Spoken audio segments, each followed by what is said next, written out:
Hello and welcome to Minerva. You might be wondering, wait a minute, isn't this called With Both Eyes Closed?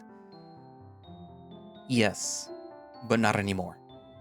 So the story, um, is gonna be changing a little bit from what was intended to be, told. Um, this is entirely on the writer's part, deciding that the story that they were currently telling wasn't what they wanted. Um, So they decided to rewrite a little bit of the beginning. Well, they say extensive, but I reread it and it's only certain things that have changed. So that's why I'm not rereading the prologue day 1 and day 2. I can tell you that there's certain things that did change, at the very least from when I went and, read through it, to make sure that it wasn't completely different. To the point where I did have to read it again. Certain things do still happen. There is still some, I guess you could say, animosity between Isa and Cole, the bear. I think that's his name. I'm hoping that I'm not confusing him with the raccoon. Where it's not exactly animosity, but it's sort of like they're butting heads still. They still go fishing. They still try to do the little thing where they find their way back. They still do the tarot card readings, and they still do the thing where Isa and the raccoon, I believe, go to the river. But there are things that did change, like I said, where you know how you have that little cache thing, the little thing that had a little code that you could unlock. In this playthrough, for some weird reason, it's damaged, so you don't take it with you. Also, when Max, the raccoon, is doing the thing where he is trying to find his way back to the campsite, or where they're staying, I mean, where they were eating fish or whatever, he doesn't have that feeling of being followed, where he did in the previous version. There's a couple of things here and there, and it kind of felt that it was more shortened than anything. But that might just be me, because I might just be misremembering it or whatever. I mean, I won't ever be accused of having a perfect memory of remembering people's names or anything, really. But anyway, so from now on, the visual novel will be called Minerva. But yeah, anyways, I think that's all you really need to know. And I guess without further ado, let us begin day 3. I mean, obviously, if you would like to see exactly what changed, then, you can just, download the game and play it yourself. So, you can do that. Anyway, so yeah, let's just begin day 3. Chapter 3. Well, I guess it's chapter 3. It's not day 3. You know what I mean.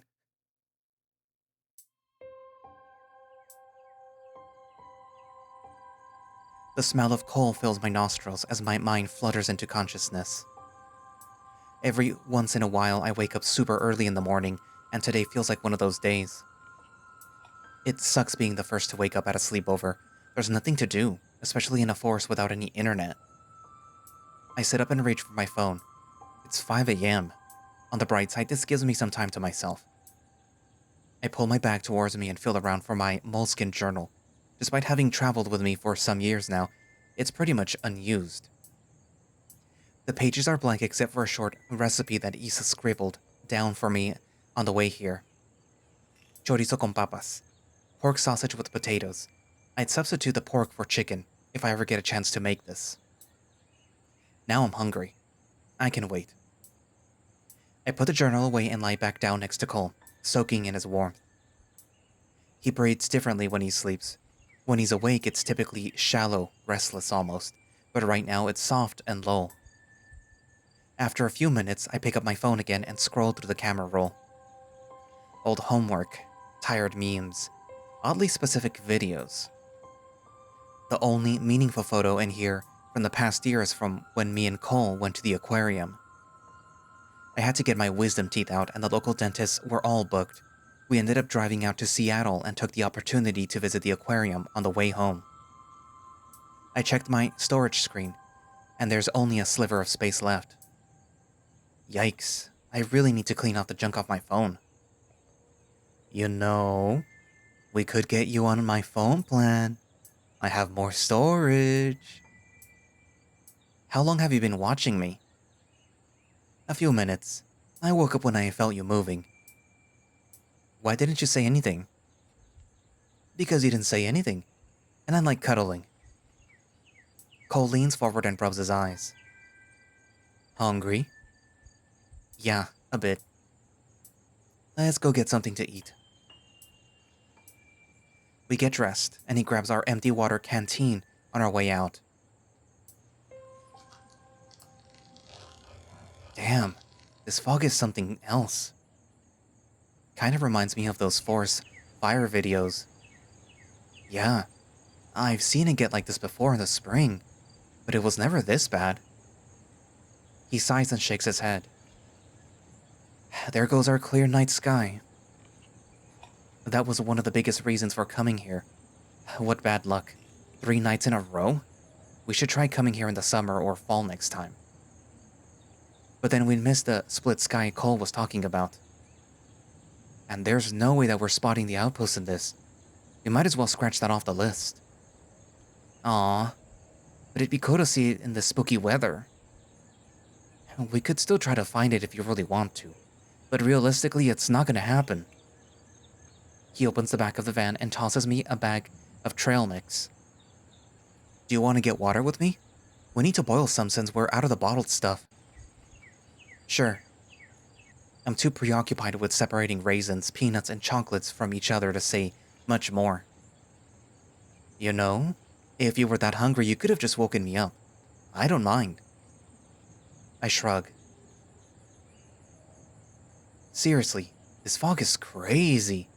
Better stay where I can see you. Why wouldn't I? I'm kidding. You think that we'd still be able to hike? Yeah, for sure. As long as we take it slow and stick together. We've got flashlights and can shout at each other if we get separated. A good noise helps too. He flicks his nose with his thumb, his palm facing towards me. Are your paws feeling better? I grab his closest arm and coax it towards me, turning his palm up to look at the damage. They're still a little tender, but yeah, I'm feeling fine. Just crusty. A layer of peeling skin covers the face of his palm. I hook my claw onto a loose piece and pluck it off. He gently pulls his arm away in response. And you? How are you doing? I'm fine. I mean about last night. Ugh, not this again. I'm fine. I haven't changed since last night. I know. I'm still gonna ask. You get defensive every time that I bring it up. The quiet murmuring of the river becomes clear as we break through the brush. My eyes trail across the surface of the water up to the point where it dissolves into the fog. I forgot how shallow it is here compared to where we were yesterday. Why do you fish like that? Like what?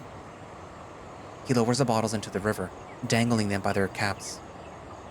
Like yesterday, without a rod. 'Cause it's more fun. Sitting there with a rod gets boring after a while. Plus, that's how my dad taught me when I was little. I've always been a good swimmer. You should teach me sometime. Sure, as long as you don't derail the conversation when I remind you. As he raises the bottles to screw the caps on, one slips from his grip and falls into the river. He quickly bats at the water to catch it, but it casually bobs out of reach and is carried down the river. Damn it. It'll probably get caught on something. I head after it, walking along the riverbank. Cole follows close behind me.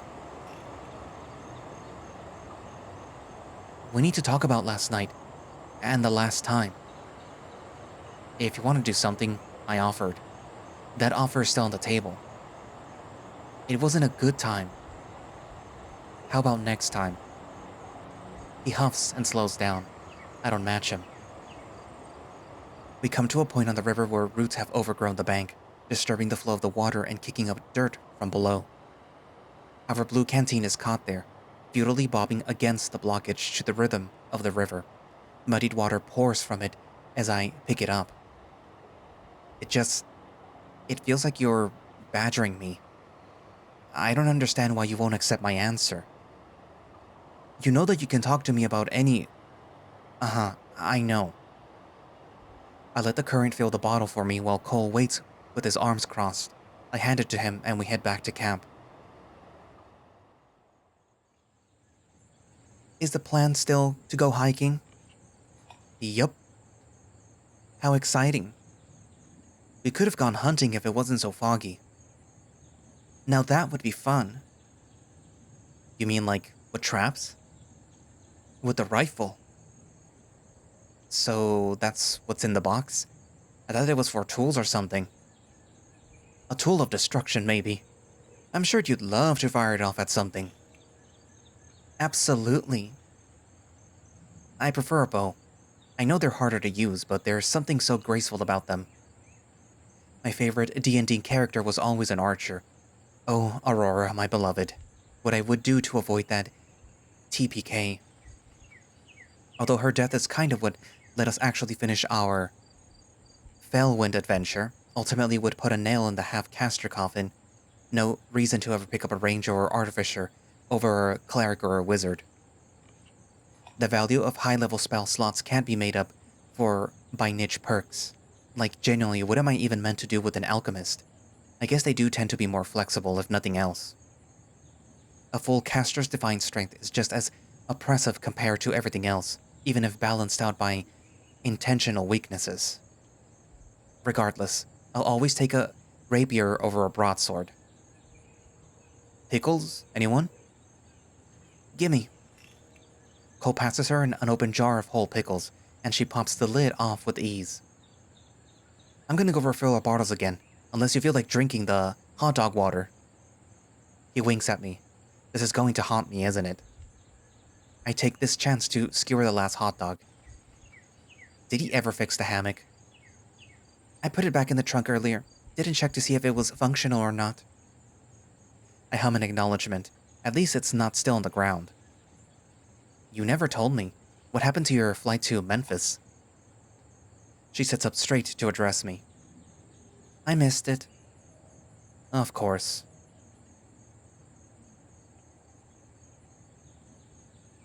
How are the spare boots working for you? They're heavy. Still have my shoes in your bag? You want them back? I'm thinking about it. How long is this hike exactly? 9 hours, total. Jesus fuck, man. You could have warned us beforehand. I did say that we would be hiking all day. He says it so innocently, as if he wasn't vague about it on purpose.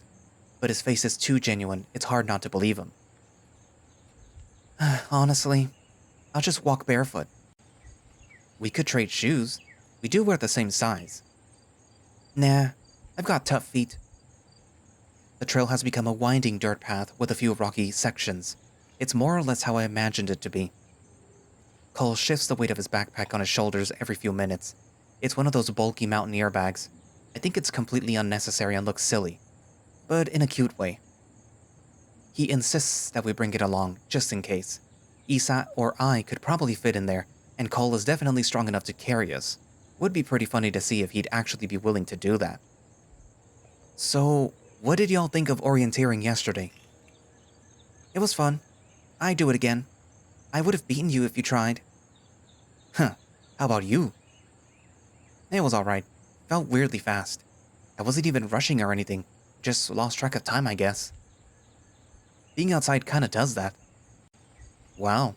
Okay. Way to tell me to touch grass.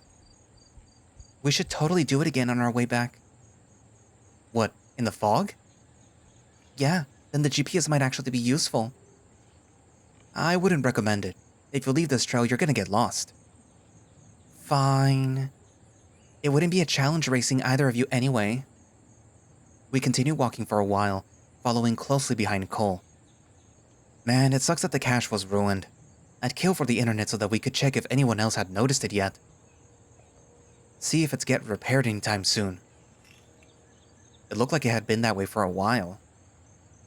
Maybe it's part of the game? Doubt it. People would have mentioned something if that were the case. You never know. Geocacher's honor. Can we get a connection at the outpost? Those things have antennas, right? It might be a radio, but not the internet. Unlucky. Running out of TikToks already? Oh, shut up. We've been walking for a solid 2.5 hours now. The path has hardly been a straight line. It feels needlessly long and twisty. We haven't been talking much. There's only the sound of our footsteps and panting as we continue. Any breaks coming up? Just a bit further, and there's a great place to stop for lunch. I hope that you're alright with fruit and granola bars. What fruit? There's a few plum trees. Ooh, really? I love plums. It should be right up here. You see those trees? He points ahead to a stash of short shrubs. Faint specks of violent fruit hang between the leaves. Issa runs past us and plucks the first plum, impatiently devouring it all the way down to the pit. You know you could have asked for a granola bar. She shrugs and tosses the pit aside, licking her lips and picking another plum. Shouldn't we wash them first? It's not like they've been on the ground. His eyes flick to me for a brief moment. I shrug. He takes off his backpack and rests it against a large rock opposite the bushes. I do the same, leaning mine against his. He pulls out a plastic bag before he joins Issa to raid the shrub for plums.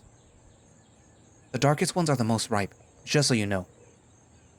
I kinda like the tartness of the not quite ripe ones. Yeah, they're crunchier too. How's everyone doing on water? I'm good. I have a little more than half left. Granola bar? Nah, sure. He passes me a bar, rolling it over in my hand. The aluminum wrapper reflects my face back at me. I need a shave. Cole holds out a plum to me, and I can tell that he rinsed it off first, with his water. You don't have to use your water for that. I know, I wanted to. I take a bite and breathe in through my nose as I chew. The air is thick, the moisture making it difficult to breathe. We should pack some plums for the road when we're done eating. We have about 2 hours until we reach the peak, and then it's all downhill from there. Do you think that we'll get a nice view? Probably not. The hike itself is the best part, anyway. Me too, Issa. He takes a big bite of his plum before dropping the bag into his backpack. He leans back on the rock, putting one arm behind his head and looking up at the sky.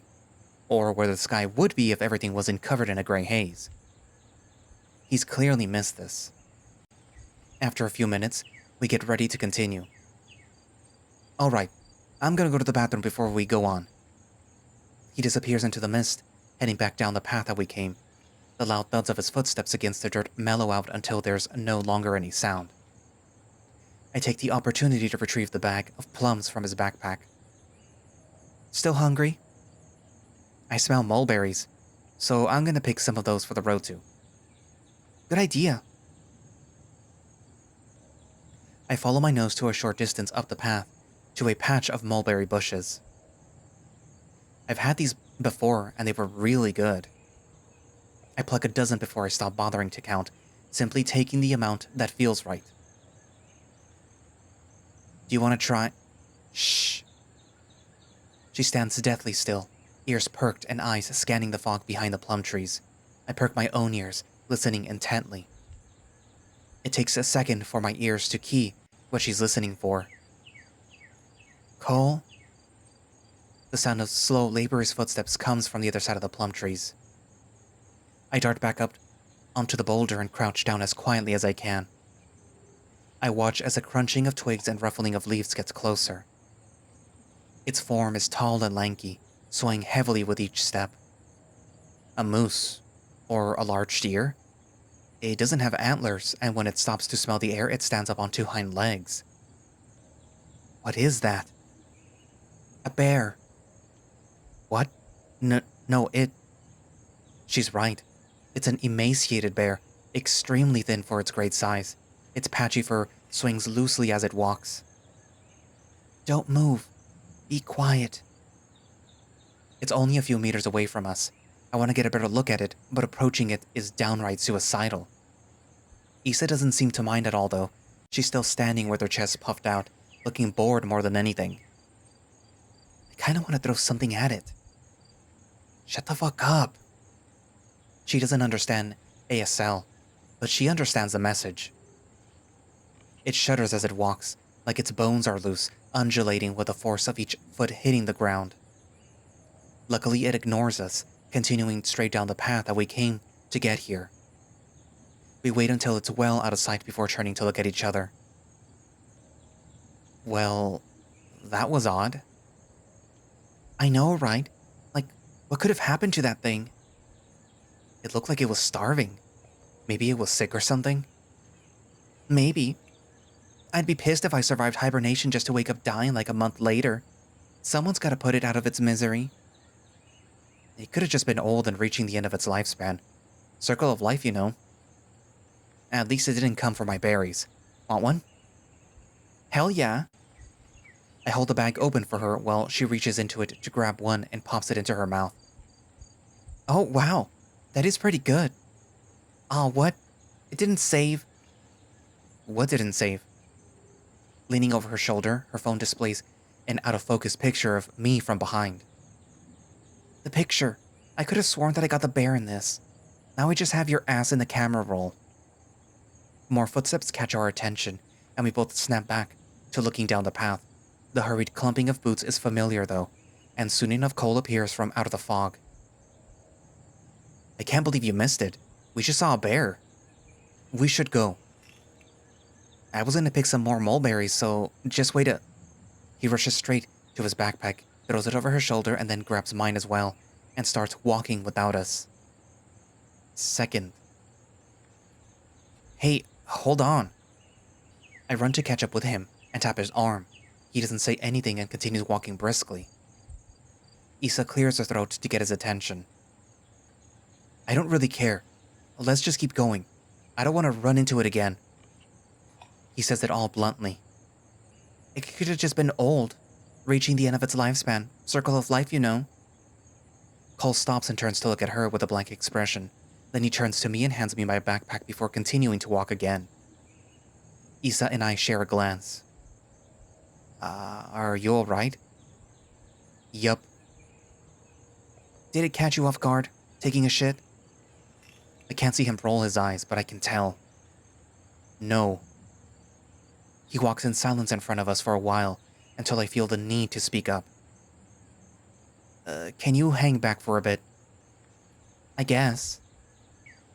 I jog to catch up until I'm walking beside him. He slows down a bit for me. I picked some mulberries. You want to try one? He looks thoughtfully at the bag that I'm holding. Not right now. Maybe later. I pop one in my mouth and chew loudly, making gratified noises. Okay, fine. I'll have one. Wow, didn't think that would actually work. I hold the bag open while he picks and eats one. He chews thoughtfully, and his sudden mood quickly melts away. Right? I can't believe that they don't sell these in stores. I'm sure that they have their reasons. He frowns a little, like he's lost in thought or just realizing something. So, why did the bear upset you? It didn't upset me. Yes it did. You haven't said anything for the past hour. Because I have nothing to say. I think you do. You're upset about something. I'm just not sure what about. Sounds familiar. I give him an inquisitive look. Never mind. Don't worry about it. Come on, don't do that. Do what? I'm just trying to enjoy the hike. He lets out a huff and shifts his backpack on his shoulders. Look, if it was because I implied that it was sick, because it was thin, I didn't mean to say that bears have to be large. He snorts. It wasn't anything you said. So it was something that Issa said? He stops walking and sighs. We're both breathing pretty heavily, and the moisture from the fog makes it difficult to catch my breath. He looks at me, then back at Issa, who's just barely visible behind us, then back to me before shifting his gaze to the ground. He fidgets with the strap on his backpack. She has earbuds in. I hope. Yeah, kinda. Are you gonna tell me why? He drops his shoulders and lets his head fall back, releasing a breath once more. Can you not ask me about this right now?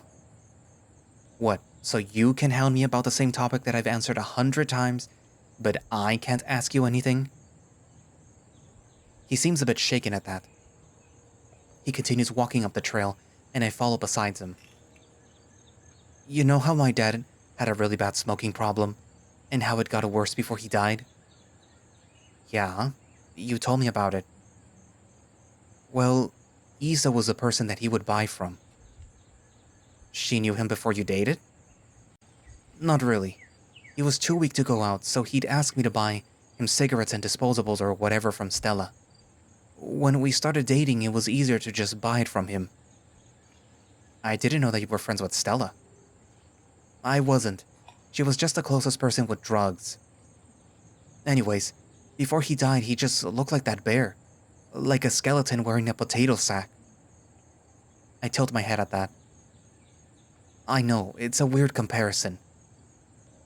For the last month that he was alive, I would just run past him to my room. He stops talking and brushes his hands on his pants. Hey. It's alright. And you're upset with Issa because she didn't also make the connection? No, well, yeah. It's more about the fact that she still has that wasteful, reckless mindset. It's like she doesn't even care. Like it's funny to her. He rubs his paws against his forehead. I'm pretty sure she was just talking about the bear. I hold a bag of mulberries open for him. He sighs again and takes another.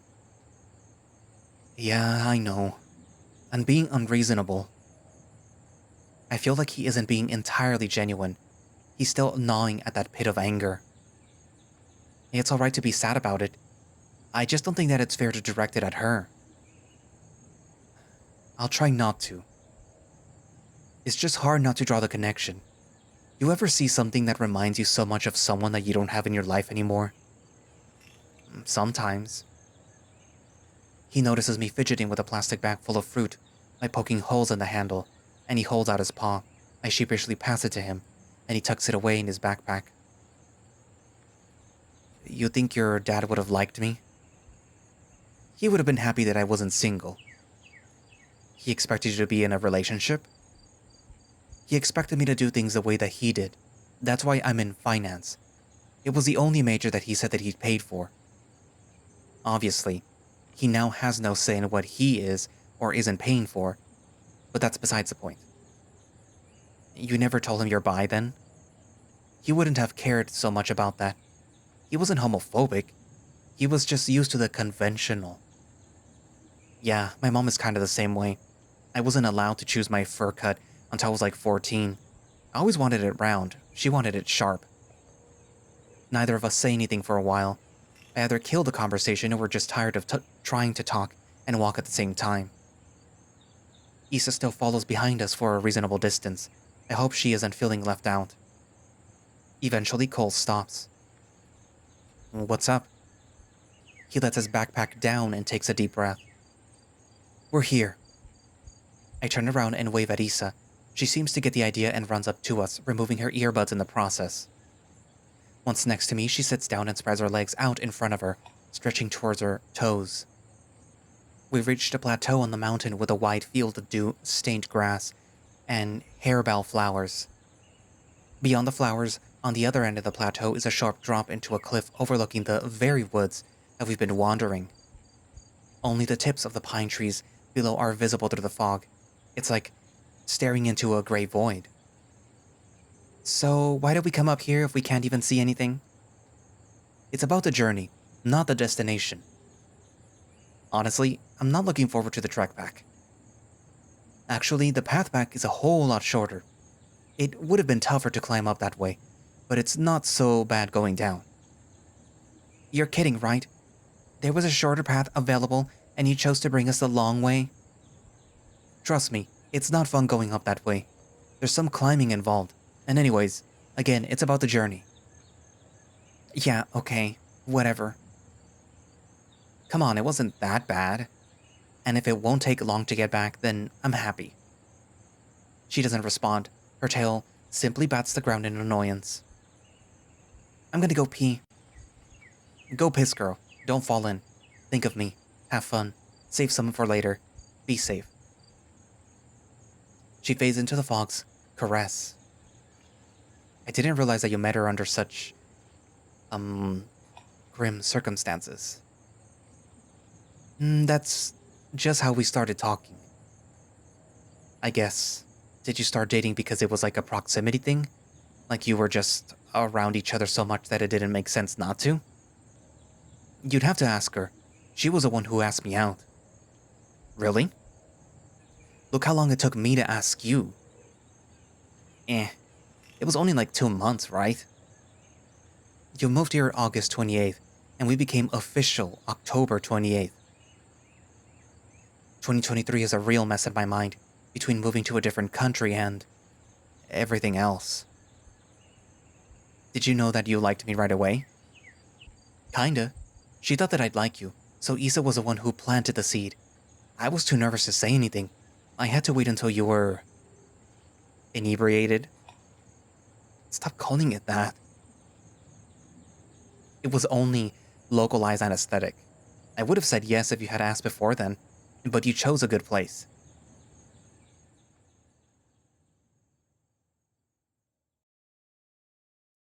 Sorry about making you drive all the way out here. It's okay. You've been complaining about your wisdom teeth since I've met you. Yeah, but it's my fault that I booked the appointment here. It's only a few hours away. At the time, I felt pretty embarrassed about scheduling a surgery in Seattle instead of Missoula. I think it was an insurance issue. I felt worse about telling Cole that we had to stop driving because I was 100% going to vomit. Now it's one of the things that I'm happiest about. How are you doing? Still dizzy? No, I'm good. My tongue is still numb though. You're being quiet. I am? He straightened himself out, sort of putting himself back in his usual stance. Yeah, a little. I've been driving and waiting for you. It's been a quiet day. I guess it has. It's really pretty. I know. The one in Montreal isn't very impressive compared to this. You'd like the one in Atlanta. I'm pretty sure it's the biggest in the world. It's the biggest in America. 6.3 million gallons in its biggest tank. The biggest is in China. I'd like to visit at some point. You said that you didn't like traveling. That's true. It's a lot of work. The only places that I'd really like to visit are China and Iceland. And maybe New Zealand. And Australia. Ugh. The bugs there are horrifying. Oh, absolutely. But they seem like nice places otherwise. And Shetland. That's the other place. It doesn't have any trees. He seemed a bit confused. Then he cleared his throat. Hey, I know this might be a weird time, but do you wanna... I don't really know what words to use here. He was rambling and caught himself. Do you wanna be my, romantic friend?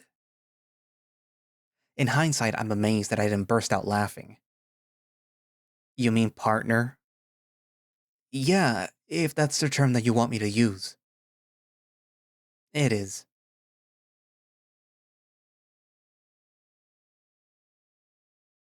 Does that mean yes? Oh, yes, yes, I'd like that. I just don't want to put too much pressure on you or make you feel like this. Is this okay? Of course. I feel like I should ask my parents if this is okay. You need to stop worrying about them. Make your own choices.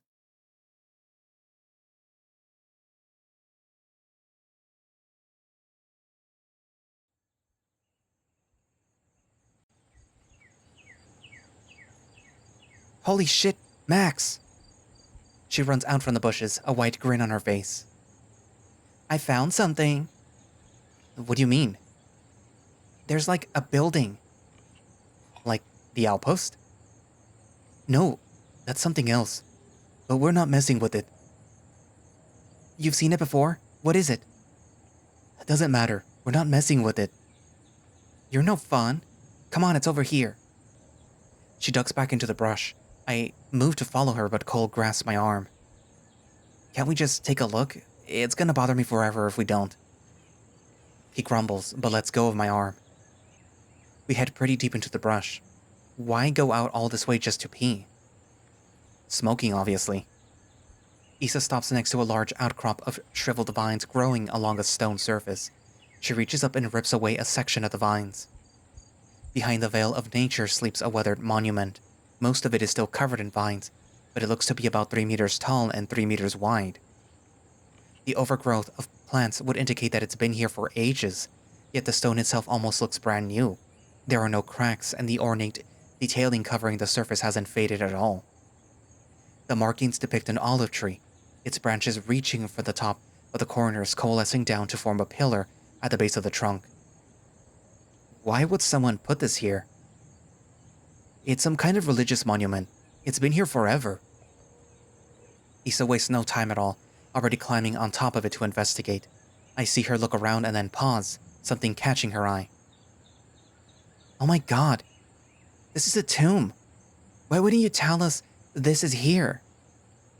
He doesn't answer, but the reason is obvious enough as we watch her desecrate the grave. Let's go inside. Why? Whatever, this is none of our business. Just get down from there and let's go back. He tugs my arm and starts walking away. What, scared of ghosts? Ghosts aren't real. Then I don't see any reason that we can't open it. He pivots to face Issa, his cheeks starting to look puffy. What exactly do you think you're gonna find? Treasure?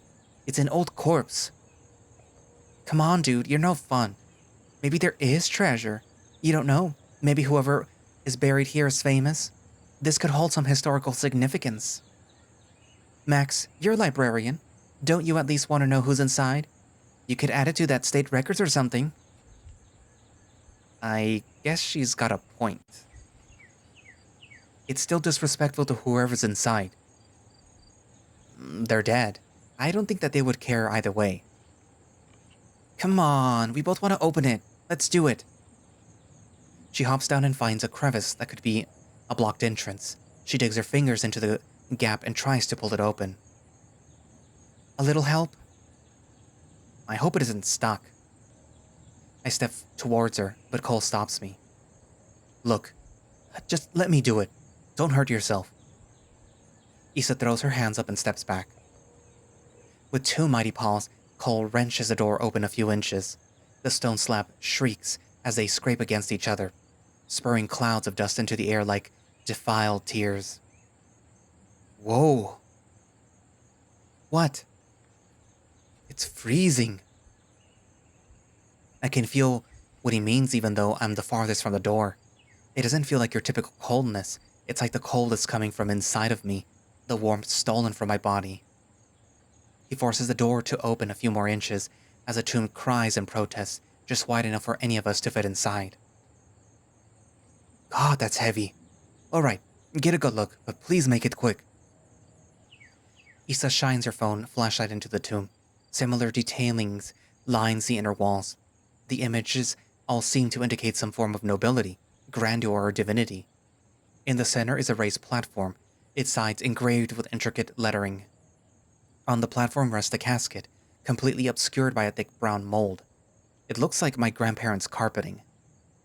Cole sputters when Issa steps inside, but stops when I follow. Hope we're getting lung infections. I spot what looks like a nameplate and use the sleeve of my sweater to wipe away the mold. It comes off pretty easily, revealing a name carved in limestone. A Baron... Ice glace? Besides the gorgeous relief sculpture protruding from the back wall, there's nothing else here. It's about what I expected. Some rich guy from 100 years ago was eccentric enough about his burial. Nothing new. Must not have had any kids, though, or whatever kids he might have had must not have cared about him. I'll have to tell someone in the historical department about this. I don't recognize the name or any of the imagery. Awesome. Can we please get out of here now, Issa? Agreed. It's freezing in here. Yeah. I'm ready. Let's go. The path back down the mountain is mainly hugging walls and a few small jumps. It might have been faster to come up this way, but considering the verticality, Cole's right. It would have been more physically taxing. The further down we go, the damper it gets. Cole hangs onto the shrubs for support where it gets steep, but I don't feel the need to do the same. At the very bottom, there's what Cole calls an aqueduct, but I don't think that's the right term.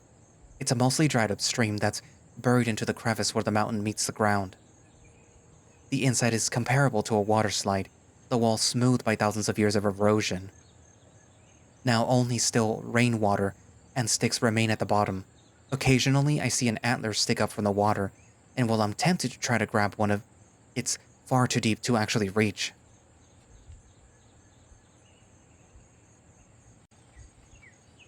We arrive back at the camp without incident and much earlier than expected. It's that weird time between lunch and dinner where there really isn't much to do. Issa decides to try fishing again while me and Cole hang out around the camp. Is there anything that we could clean up now to save time tomorrow? I pick up the log that I'm sitting on, peeling bark off revealing stained wood. Not really.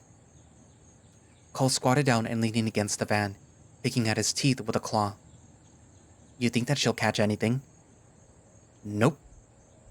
It's cloudy, no stars. That sucks. When we got down from the mountain, my head began hurting like it did the day that we got here. I'm guessing this time it has something to do with the altitude. I've been thinking a lot about what me and Cole talked about when we were picking plums.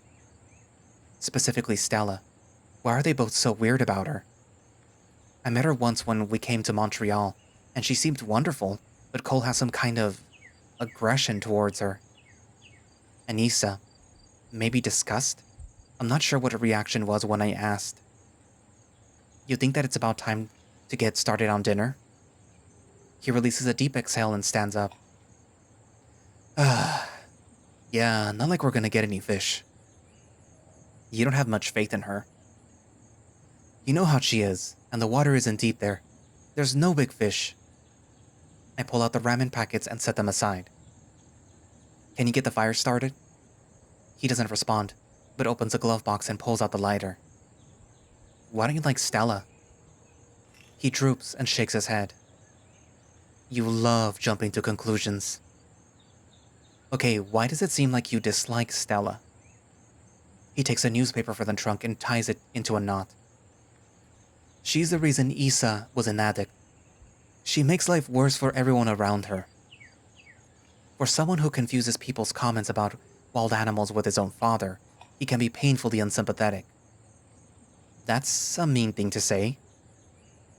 Issa's words, not mine. That explains her reaction when we got here. Sounds like a messy little breakup.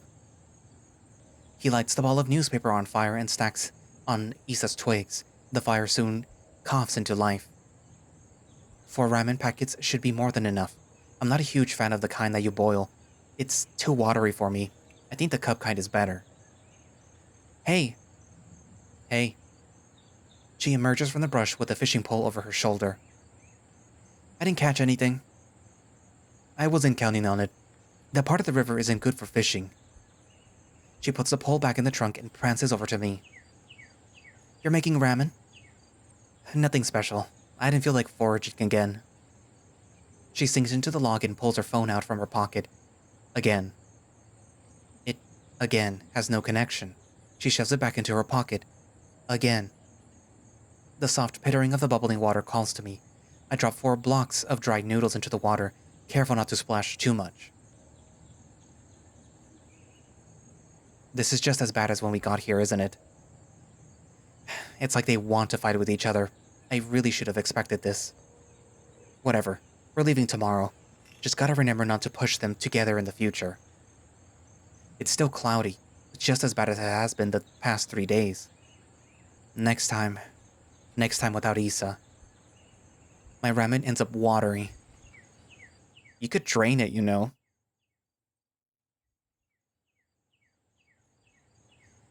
Baron Ice Glaze died sometime between 300 and 500 years ago, approximately. East European. What are you writing? Stuff about the tomb. It feels like a puzzle. To figure out who was inside? More or less. Any clues?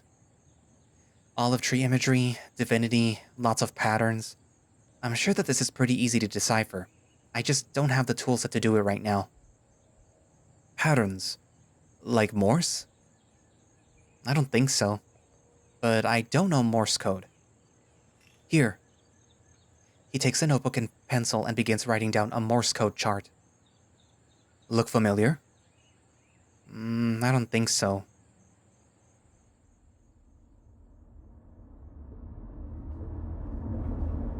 Wow, we really can't see anything. The road ahead of us is swallowed by a thick gravy. The trees almost seem static, like images sliding by rather than actual objects. Yeah, just gotta drive a little slower. Not that anyone will be coming down this road anyways. I suppose not. The trees impose themselves over us, slowly narrowing the further that we go. It feels like they've been doing that for some time now, choking the road, but they never get close enough to touch the car. I kinda wish that they would. It's eerily silent. Shouldn't they? When we first drove down here, the branches scraped against the roof, but now, nothing. The rearview mirror reflects Issa, who's splayed out across the backseat. She's half sleeping, not that I blame her. I wasn't happy to get up this morning either. One of her hands loosely holds her phone, the other steadily against Cole's seat, pushing herself back and away from the well between us. Can we put on some music or something? Go ahead, aux is on your side. I plug the cord into my phone and stare at the downloaded music. I don't think there's anything that I want to play right now.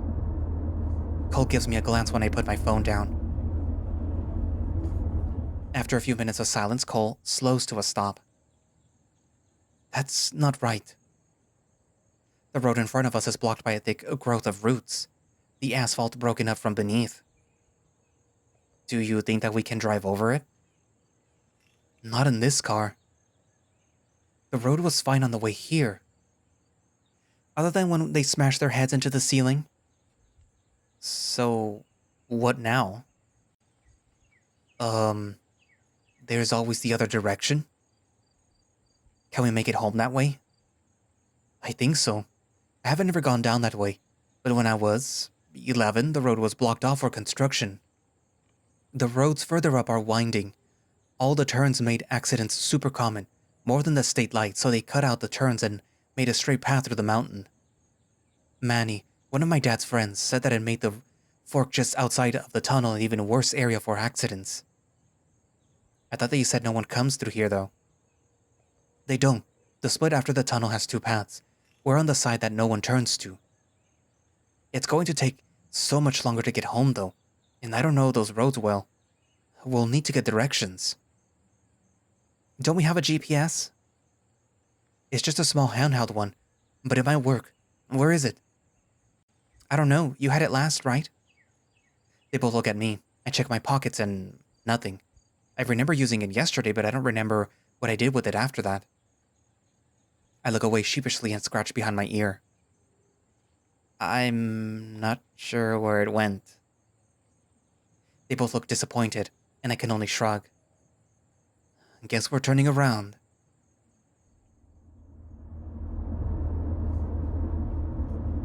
You're driving really slow, dude. I can't see anything. I'm just being cautious. Is it just me, or is... What is that? The sound. It's like... rumbling? Is that the car? Is it getting louder? Y'all hear that? It sounds like a stampede. I roll down the window enough to stick my head out, and there's some kind of dust cloud following us. Blooming stacks of caustic yellow pollen erupt from the pine trees as the rocks knock into them and pour over the road. It's a rockslide. What are... Oh! Issa sticks her head out of the window too, blocking my view. Fucking gas it! Why? What are you? He checks his mirrors and finally notices the forest collapsing behind us. His eyes go wide and I feel myself being pressed back into the seat as he accelerates. The sound of the rocks tumbling behind us still increases. We reach the bridge and Cole slams on the brakes. That's when I realize that there are rocks in front of us too. Miraculously, they came to a stop just before they hit us. We're caged in, but alive. The car is filled with the sounds of breathing. Everyone all right? Yeah. I've never heard of rockslides happening here. It's a good thing that you noticed. Right. What now? Cole doesn't answer right away. We still don't have cell service yet, do we?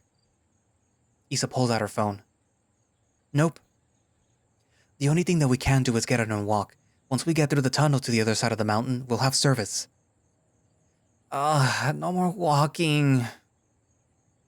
You're the one who chose to wear heels. Yeah, I sure did. Hold on, let me grab my bag. Me and Issa lean against the hood while he walks around to grab it from the trunk. We exchange glances and nothing more. We leave the car and start walking along the road towards what should be the tunnel. Aren't you worried about leaving the van here? For the time being, it'll be alright. I'll have to pay to get it towed. I wonder if they'll cover the cost to move the rocks. I guess the whole road will have to be remade. Maybe the pavement was all uplifted in the other direction because another rock slide. How far do we have to walk? Just a few miles. The tunnel should be right... He anticipates the tunnel as the smog begins to reveal a wall. Cole doesn't say anything again. Here? No. This isn't... He walks up to the rock, staring at the road below us. It seems to run right into the wall. He places the hand on the stone, running it up and down almost like he's trying to disturb a curtain, proving that the tunnel is somehow hidden. It should be here. But it isn't. Yeah, we can all tell. Do we go the other way then? We don't have any other choice. The roots burst up from the road. Walking over them isn't particularly difficult, but I do slip a few times. Cole always offers to help me up. The roots twist into each other, weaving and molding into each other. Where one tree starts and the next ends becomes increasingly less obvious. Actually, the forest just seems to be getting denser the further that we push in. I can't... fit. He extends his arm out, trying to push himself between two trunks. Yeah, I'm having issues too. We can't go this way. If the forest keeps getting thicker, eventually none of us will fit through. So what? We're just meant to wait for someone to show up and find us? She's got a good point. Cole already told us how no one ever goes down here. If we're blocked off by both sides, it's not like anyone is getting in even if they realize what's happened. What happened anyways? Trees don't just do this, especially not on roads that were functional just a few days ago. I thought that we could try finding the outpost, get a better vantage point. Yeah, but how do we find it? I have a rough idea of where it is. We'll just have to look around a bit. Let's get out of here. I feel claustrophobic.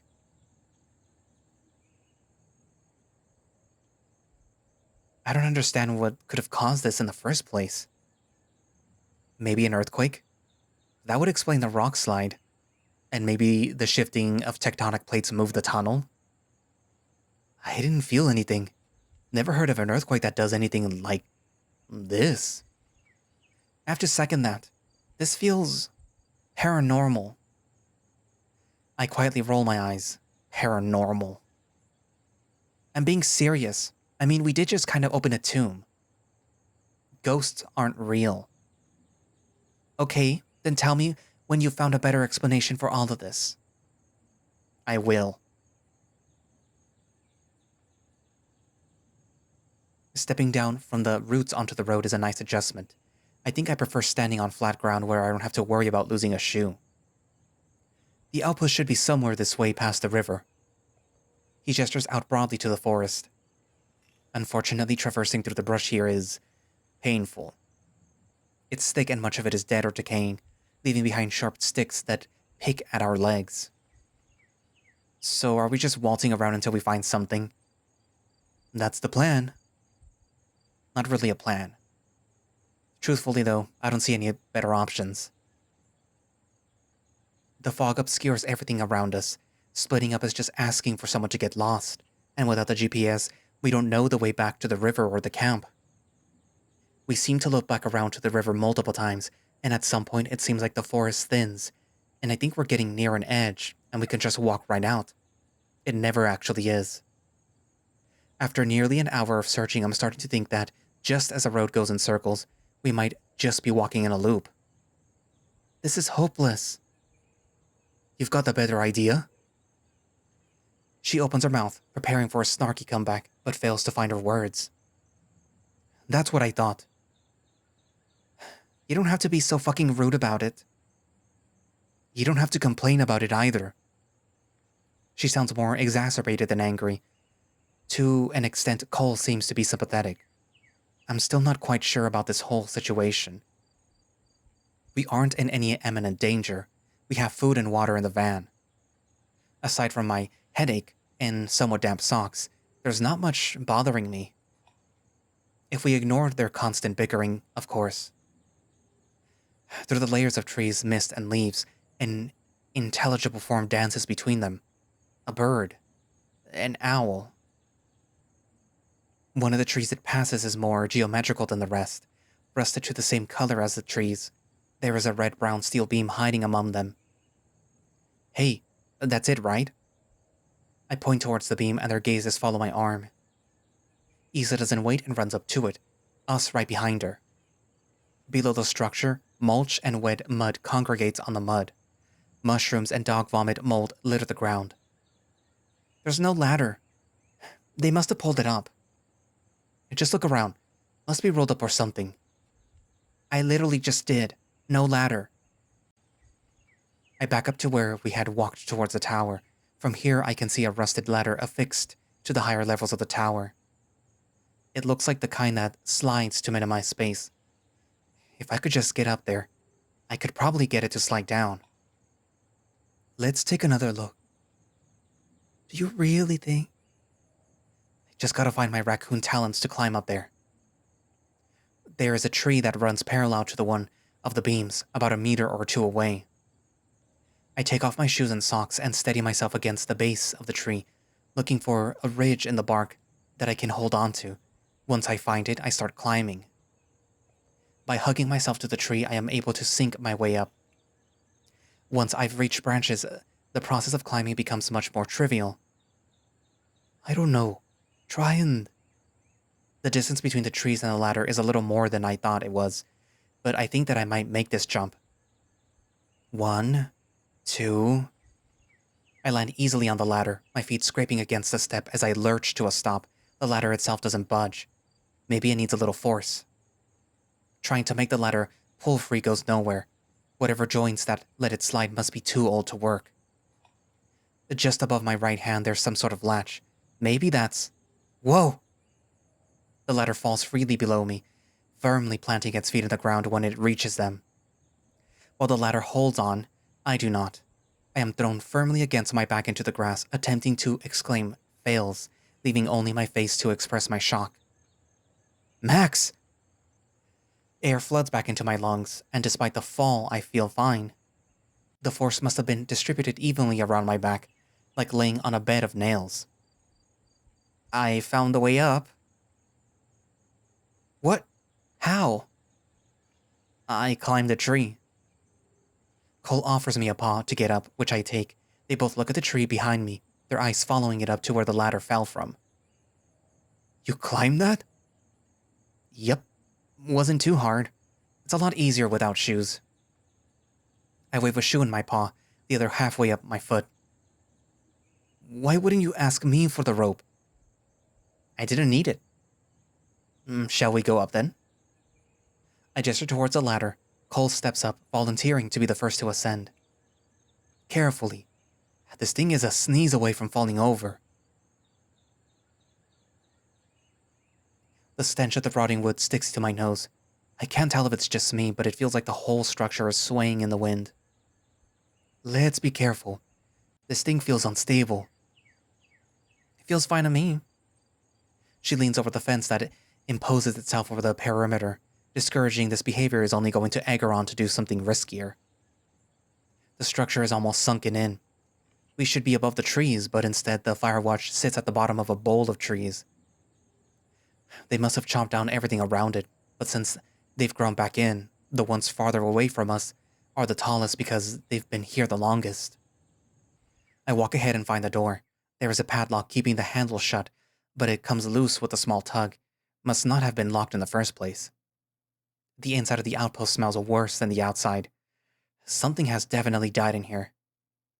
All of the windows are shut and covered with boards of plywood. Hopefully they are loose enough to open.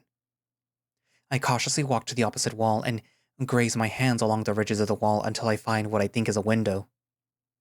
With some force and some grating, it scrapes open. Loose slivers of wood fall from the sides. Cole happens to be on the other side of it as it opens. He stumbles back in surprise but chuckles when he realizes it's me. Hi. Geez, warn me next time. Between the wooden window and outside is a decaying net frame. There is a coin-sized hole in the bottom right corner. It's gonna be real funny when one of us finds the beehive tucked in here. With a small amount of light coming through the window, I can make out the features of the room. A pathetic bed pushed against the wall decorates the left corner farthest from me. A radio system built into a wooden desk borders the right wall. Some spare batteries are littered near the radio on the floor. Bleached white stains drip down from the counter. They must have burst open. Another thing that draws attention is a large crank at a large speaker system, most likely an alarm of some kind. Maybe I could talk into this and broadcast myself? Well, that's assuming that it's still functional. There is a bulky yellow box hoisted on top of one of the wooden support beams. It seems mechanical and in good condition. Maybe an air conditioner? The logo on it is like two triangles kissing a star. Never seen that brand before. Next to it is there a small stone sculpture. Looks hand-carved. It's an upside-down snowman. The walls are covered in posters, most of them instructions for what to do in case of emergency, or at least what it seems like they're meant for based on the faded icons that I can make out. The others look like they used to have people on them, maybe rock stars. I'm surprised by the lack of graffiti. The only thing that I can see is the tag, Gesh painted, with a bright pink paint marker across the fridge. It's not particularly artistic. Speaking of the fridge, black stains ooze down from the seams of the door. Whatever food was in there is gone, and I'm not interested in exposing ourselves to the certainly rancid smell. Can you guys see anything from out there? Nope. There a radio in there? Yeah, but I don't think this place has power. Any ideas? There's probably a generator that isn't on. The yellow box. But it's not a good idea to start pressing buttons. I suppose I'll keep looking around here while they'll scout our perimeter. Once they're inside, we can talk about what might be a generator. The bookshelf. Maybe there's a map in here or something? Other than a few pages of outdated manuals, everything here is ruined, reduced to nothing more than coffee grounds and dust. Issa slides through the mesh netting of one of the windows with a brass knife she must have gotten from the van. She pierces the cabinet next to the radio's console with the knife before beginning to experiment with the buttons. Obviously nothing has power, so nothing happens. There's gotta be an on switch here. I point towards what I assume is a generator. Do you think the antenna could provide an internet connection? I doubt it. This place is old. At least 40 years old. She reaches behind the generator, scanning around with her paw for an on switch. Hey, don't mess with that. She continues to fish behind the generator. Isa, seriously. A hollow click reflects off the metallic surface, and for a moment nothing happens. It's probably... The engine begins to sputter, reviving with an awful rattling sound. Turn it. The engine stops and takes a breath before sneezing out a cloud of black smoke right into my face. Fuck! There's crunching, splittering, and then sliding. I'm still catching my breath when the floor below me buckles, sending me straight towards the mulch below. Never. Eat. Soggy. What? Instead of the melodic beeping I expect, the GPS emits a rhythmic tone.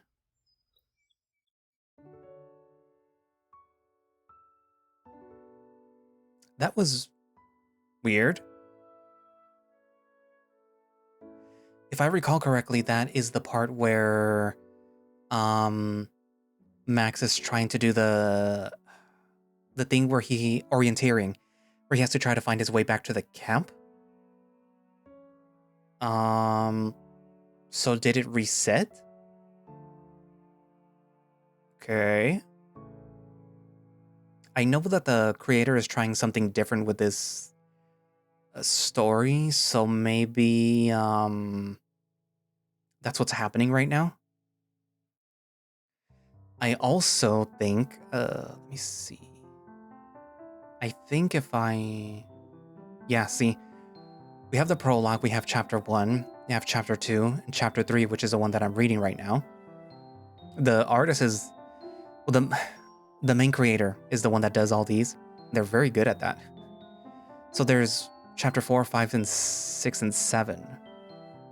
I wonder if what's going to be happening is that they're going to be stuck in the woods and they have to keep reliving each day trying to get out or something.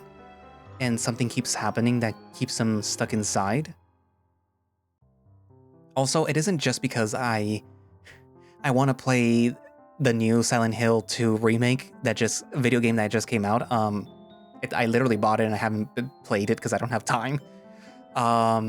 But the fact that it's all covered in fog kind of gives me like Silent Hill vibes, where you're stuck in the town whether you like it or not. And in here, it's like you're stuck in this forest whether you like it or not. Until you find some deep truth, something that you've been keeping from everyone, from yourself too. But yeah, still getting the vibes that Isa and Cole are still at each other's throats. That because of a lot of unthings said between them, a lot of unspoken things, that they still butt heads, that they still rub each other the wrong way, despite the fact that they used to date, despite a lot of things. And I can't understand why Cole would want to be the way he is with Max, where he wants to be very accommodating. He wants to show that he loves and supports his raccoon boyfriend. But at the same time, Max is an adult and he should have a level of autonomy where he is able to do certain things himself. And having someone like Cole be there to constantly try to coddle you might be a little annoying, I guess. I don't recall. I think the story changed its genre a little bit, I guess. Where it was originally going to be like let me see if I can pull it up real quick. It was originally going to be like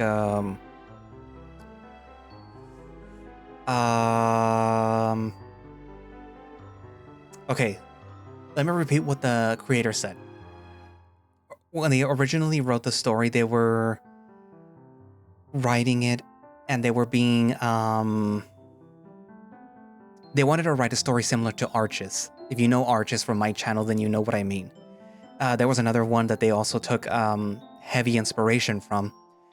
But as they were writing it, they were reaching roadblocks because they just weren't satisfied with the story, so they decided to write this instead, something that felt more, that was coming from them, something that felt more natural, something that just, it flowed out more easily for them to write, which is why they rewrote a portion of the beginning of, well, the prologue, chapter 1 and chapter 2, and why chapter 3 feels a little different from the rest of it. I mean, they're still arguing that all the dynamics are still there, but like the story seems to be taking a bit more of a mystery, maybe a spooky-ish, even though it's not in that genre. It's not horror, the visual novel, but it is psychological thriller. So that's something that we should be expecting now, which I was already kind of getting from the beginning, but it was more spooky in the way that it was previously written, which you could note from the previous videos, but like now it's going to be a bit more psychological than spooky, I guess. But yeah. Anyway, so if you read the new version of the visual novel, feel free to compare it with what I have here, which is what the old visual novel used to be. If not, then, do you see any differences between how they're acting now than how they were acting before, or whatever? I take it that the tomb is going to be the new, not the geocache, but it's going to be like the new mystery, I assume. I mean, they did make a point to say that there were things that you can sort of decipher in the tomb, and maybe that is the actual geocache now. That the other one was just sort of like a misdirection, because they did point out that it looked new, it just was covered in moss and sort of like, it looked out of place, which, I mean, technically a geocache is supposed to be sort of hidden, but still at the same time easy to find. Anyway, so yeah. So write down in the comments what you think, and thank you all for watching / listening. If you would like to play Minerva yourself, you can do so by going down into the link in the description, which should have a direct link for the itch.io page where you can download the game and play it, or whatever.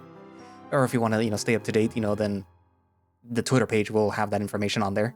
And the creator goes into way more detail about why they changed the visual novel and how they felt about it and, whatnot on there. Or you could just go to their Discord, and I'm pretty sure they'll have that information on there. And they do have a Patreon in case you want to support them. And you'll get early access to builds of Minerva, however you want to pronounce it. I pronounce it Minerva or Minerva.